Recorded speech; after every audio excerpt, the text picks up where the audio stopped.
that a huge amount of the discussion about chatbot and other such devices is totally groundless.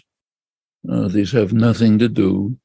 They tell us these systems are designed in such a way that in principle, they can tell us nothing about language, about learning, about intelligence, about thought, nothing. They do some very there's a lot of sophisticated programming, but basically what it comes down to is sophisticated high-tech plagiarism.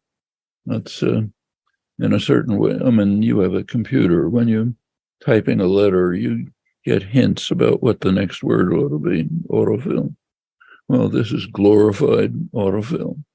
It's ways of making a good guess about what your next word ought to be in a sequence of words.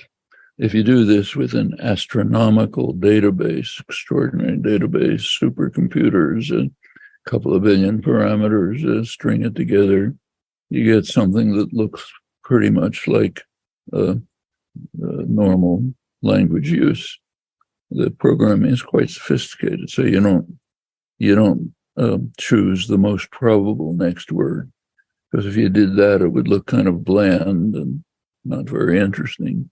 So you pick a lower probability word, so it's a little bit surprising. Gives the false impression that something's happening. But there's conceivably somebody will come up with a constructive purpose. So far, there's none, but it's very dangerous in many ways. And not so much taking jobs, maybe in the long term, but I don't think that's a major thing.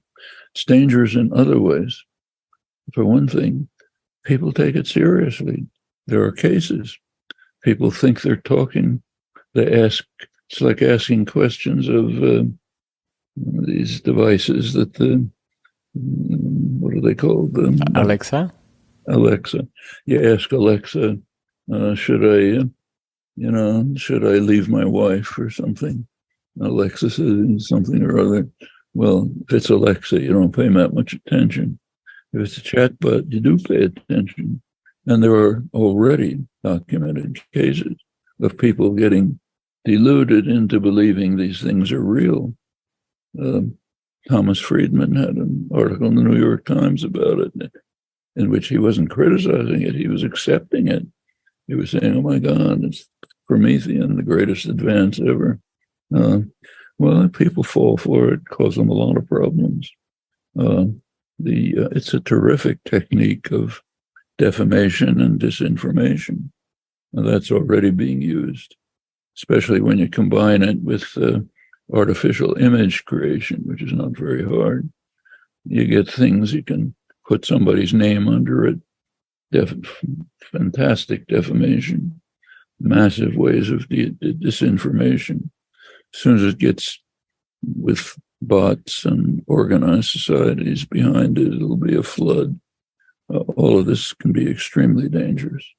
No scientific interest, no intellectual interest, but it could have major effects.